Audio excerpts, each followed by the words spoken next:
When I'm feeling your love, it's like a wind that blows.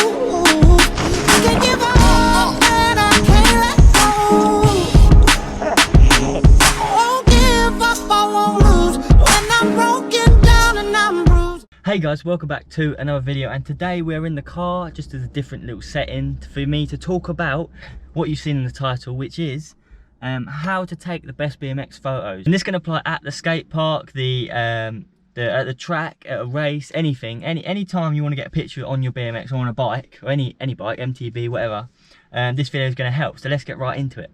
So the first thing that people always say is about the equipment. Now, you don't need the best camera, the best, you know, tripod, all this equipment that's unnecessary. When you get down to it, it's basically unnecessary, that you don't need it. So because phones these days, they're quite good at filming and taking pictures, because like I've got the iPhone 11 Pro, I think, and the wide angle on that is like very good. I've actually used it instead of my camera at times, so it's still, you know, that tells you one thing. So the next thing, you've got to have an image in your head. Now, when I say this, I mean when you're at a track and something, you've got someone there to take a photo of you. You want to have a vision of what the photo wants to look like. So for me, when I'm jumping at Greenwich or any track, I'm jumping a jump and I know the best angle and you know, position in my head. A lower angle looking up at me makes me look like I'm jumping higher or jumping further, and it looks like the wheel's bigger, you know, whatever. So it's all about that and having an image in your head before you actually get someone to take it.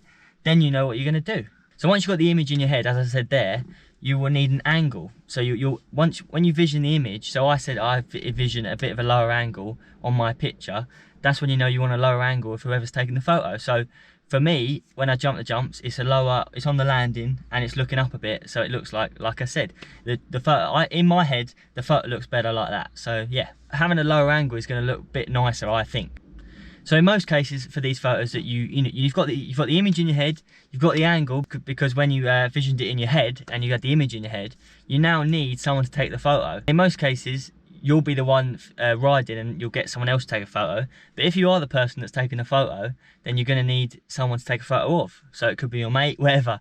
So yeah. So even if you don't have someone to take the photo and you just don't want to get someone to take a photo, to be honest, you can always have a tripod. Now most newer cameras and high-end cameras will have a timer setting, and then most iPhones and Samsungs and whatever phone you have will probably have a timer on the camera. If it's a recent phone. Obviously this means that you don't need someone to take the photo, but you can just have a tripod instead and have just the timer on, which is a pretty good idea, because you can have the tripod set up on the landing of the jump, just off. Don't put it where you're going to land, obviously. You want it just off where you're going to jump, and then have it, so work out where you're going to be in the air, and then have the phone or camera pointed at you, ready for it. But the timer, obviously, you can have it on like 2 seconds or 3 seconds or 10 seconds, I don't know, whatever timer setting you've got.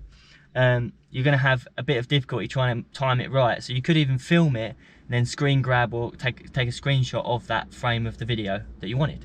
So you'll then need the final thing before this banging photo hits your Instagram is a nice edit. Now I use Lightroom, but you know, obviously you have to pay for that. But I know there's a load of other apps. Even the Photos app on iPhone is pretty good. Is good enough to edit, because you can edit all like the shadows and all that you can mostly do on Lightroom. Lightroom's just kind of the best way to do it, I think. And when you see these photos on people's Instagram and you scroll down their feed, it looks so nice and all the same thing. That's because they're using presets, which I have dabbled in the past, but normally I'll just edit the photo as one. All the photos will be kind of the same because it will be my editing style, but people have presets, so they just go, put the photos in, whack the preset on, which is basically, it's a preset of all these settings to add.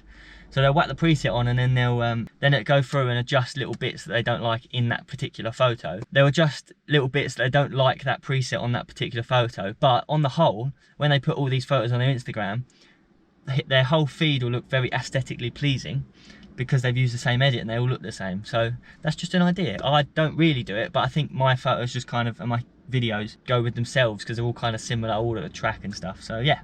So once you've got all these factors put together, you'll hopefully have some absolutely top-notch banging photos for the gram. And you see, I wrote that down and I shouldn't have really said it, but yeah. So guys, I hope you enjoyed this video. I hope now that you know how to take the best photos and edit them, and so they look, your Instagram looks very, very nice. Like mine, I hope. I guess you can really decide that. But I hope you enjoyed the video. If you're new around here, don't forget to subscribe. and click the like button on this video if you like this video and you want to see more videos talking you through how to get photos and all the similar things, you know. So thanks for watching, and I'll see you in the next video. Bye. Talk to me crazy, I need to be hearing that. Oh, oh, oh.